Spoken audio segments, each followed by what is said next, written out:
We're going to be learning the clean and the snatch. 2 moves I have avoided for my entire lifting career, just because they look scary and tough and challenging. But it is the answer to becoming more powerful, more explosive, and moving faster is what I need a lot more of in my training. I just am really excited at the idea of just being a complete beginner and being thrown into something, because I default to very comfortable situations of training where I'm not really pushed by anything external. We actually filmed this like 6 months ago at the start of the year. So he's had heaps of practice since then, just lifting on his own in his garage. So I'll show you some clips of what he looks like now and the progress that he's made. And I'll also pop into this video from time to time so I can tell you like some of the things I missed, some of the things we've changed, and how it has progressed over time. Hell yeah. Hell yeah. Sword fight. We both missed. Man, I was so fucking... I cut sick at these guys. They put their moving stickers on. Oh. They put it on that. I was like, I will cut you. I'm falling forwards. What's happening? They're probably just dipping and then rolling into your toes instead of standing up. Push down, not roll. Yes. How's better? Now, hook grip is fingers over the thumb. So we hold the bar like this. Yeah. However, because your hands are not massive, neither are mine. Mine, you've got yours are tiny. They're really, really small. Very muscly. Thank you. Yeah, meaty. That'd be really nice to... You reckon? Yeah. I feel like they'd be tough. So that's the bit that we're going to shove down the bar. So especially because our hands are little, I like to kind of shove the webbing, that chunk of my hand down the bar, lay down my thumb, then get my fingers over the top and kind of like nestle it in so I can get as much purchase of my of my fingers over my thumb as possible. So I establish a hook grip, and then quite often as I bring it up to the waist, you'll see me kind of like put the bar in my pockets, and it's because I'm actually deepening my hook grip on the bar. Left side, webbing, thumb, wrap. Get in there. Yeah, waist, nestle, dig it deeper. Oh, yeah.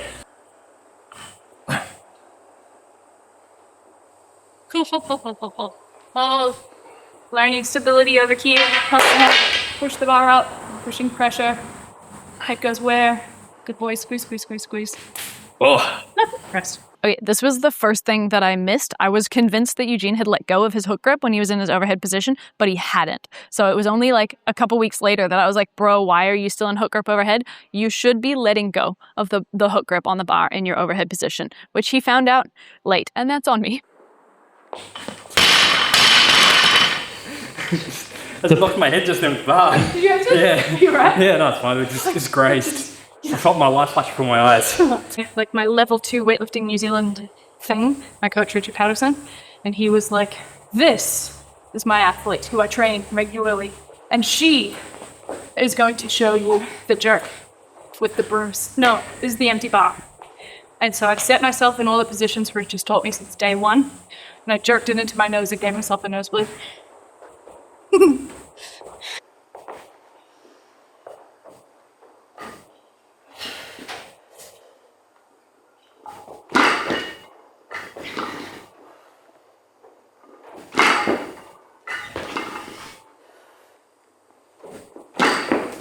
Instead of pausing at the dip, I want you to dip and use this. Like recoil, kind of. Yeah, essentially recoil, because I want you to use the legs to give the bar the elevation. So use your these things as practice for, can I use my legs to get the height on the bar so that I don't have to...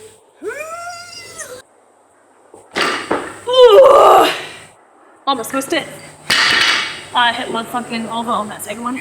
I think what I'm finding really helpful about this work is I can't be too cerebral over it. I can't analyze it. I can do it after, and we can talk about, hey, try this technique next. But in the moment, because it's so fast and it has to be aggressive, even at my little piss weak level. 1, relax. Like you're afraid of them.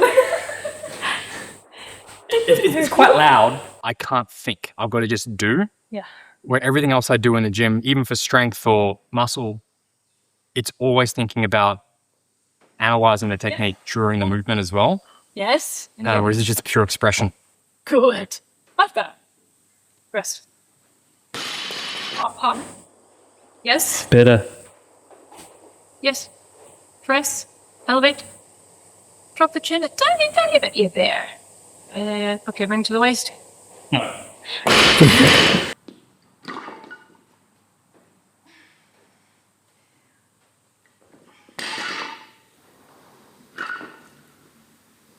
That was slow as fuck. I kept it close, but I was so slow. So far today, we've gone through the high hang, high pull into a high hang muscle snatch complex. We started with those specific movements because I wanted Eugene to understand his position at the waist and his position at the top of the pull, as well as the overhead position. Because weightlifting is very much about the positions that we reach and the way that we get between them and the acceleration we produce to achieve those positions at speed. So we just started with position 1, position 2, position 3, using that complex. And now we're going to move into a high hang power clean, because again, it's just one of the simplest variations of the clean that we can give him to teach him the power position for the clean, the extension position for the clean, and the catch, which is into the front rack. So when you change from your dip into your front rack, you're going to allow the bar to slip into your fingertips as you bring the elbows up. Because I would rather you got elbows up and through rather than kept the grip and your elbows are down here. That will feel awful and look ugly. Yeah. The bar always stays close to the body. So we are here, the bar comes up, drags your shirt up with it, and then the elbows whip up. Yep. That Richie, you can close to me.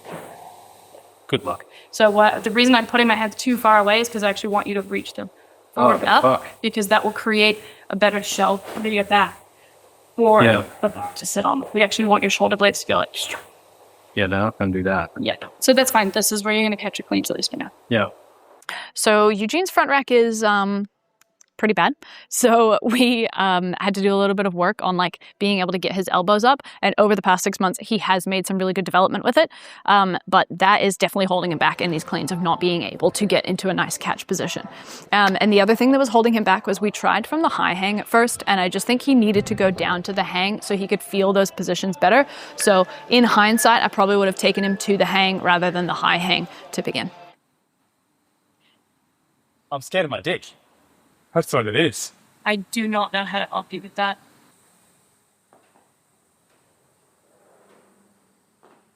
Okay, sweet. Nice.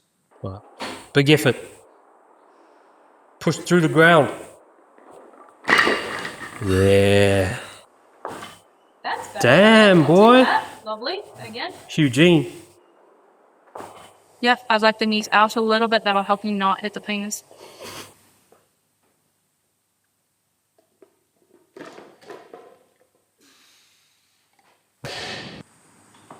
Yeah, that's actually better. Okay, great. Then we are going to do 3 more sets. Motherfucker.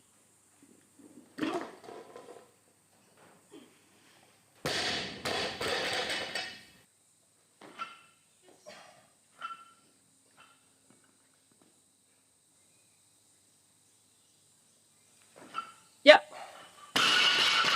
Okay, you got a squat this way. Fuck that.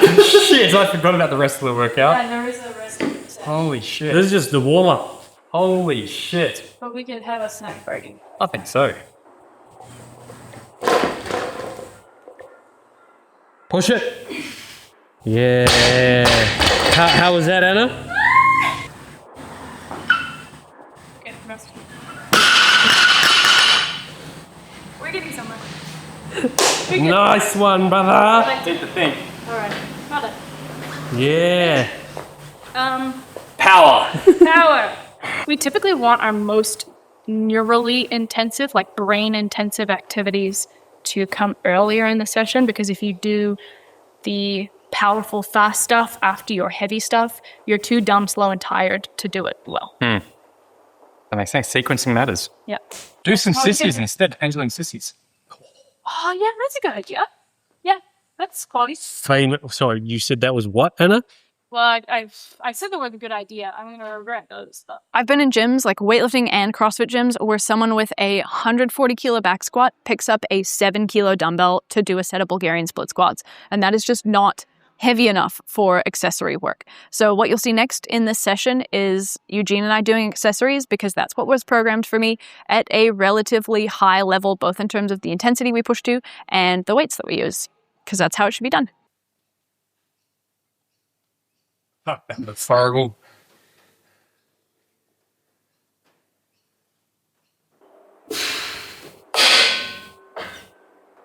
When you hit a set like that now, Yeah. and it's like, it's obviously hard, but it's not like what Eugene would have hit as a hard. Nah. Definitely it was a mindset thing where I've lost a lot of that skill to push that point. And part of me is like, you know what? Do you want to build that muscle again? Maybe not. Maybe not. Man, because it's fucking painful. Gotta go to a dark spot. Yeah. Whoa. Yes, come on. Let's go. Get those last few. Tick, tick, tick. Oh, dear. Well done. Fuck that. That made me stressed watching. Objectively, better set. Objectively, more muscle, strength, adaptation. Yeah. But how much more? Yeah. And the trade-off of what? Yeah. So I can't do another set. Yeah. And I may not be able to do another workout. Holy shit. Yeah, that's the kind of set that takes you out for a bit. That's the kind of set I don't think most people have ever done. You got to do enough, but come back again tomorrow and just trigger it. No other sport do you get pushed to that point where you're completely exhausted in every single morning training sessions. I have no doubt I could get 20 on this, and I am not going to. So you're going to now? No, I'm not. Because the camera's rolling. And I've gone there. No.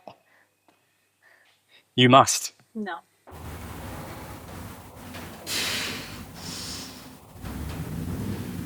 For someone who's got such a high performance output like yourself with Olympic lifting, and many skills, sprints, sending it here can mean you tear something on Wednesday in sprints, can mean the next 3 months is out. Yeah. And your hamstring is now just chronically that little bit tight Yeah.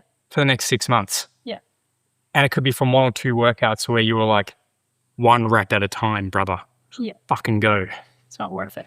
You're right, that can be hard to know. It's like, when are you logically preserving yourself versus just being soft? Yeah. That's why, like, I think outsourcing to a coach like you, or you going to your coaches as well, Yeah. it should always be there. You need someone objectively doing it, which is what I haven't had. I've just been like, yeah, you're being smart, Eugene. Yeah. Nah. Yeah.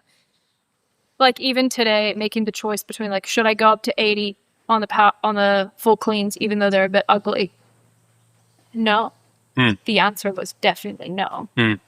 But I think if I hadn't been here with both of you, I might have been like, just be soft. Just have to lift 80. Yeah, you know. You gotta do it. You did 77 last week, so you got to rating this like, oh, Yeah. bitch ass, try harder. Maybe today was suboptimal because it was a long session because we were doing so much stuff, you know, like, what impact does that play? Does it matter? Yeah. No, the smart play was just to pull it back that little bit.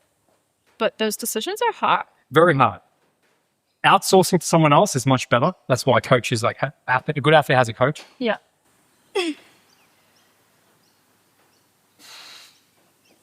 That's it. Fuck that.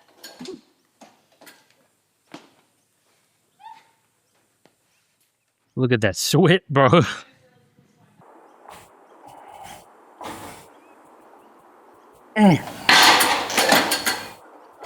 Fucker. Nice. Tank is well emptied. Not yet. 2 sets of hip extensions.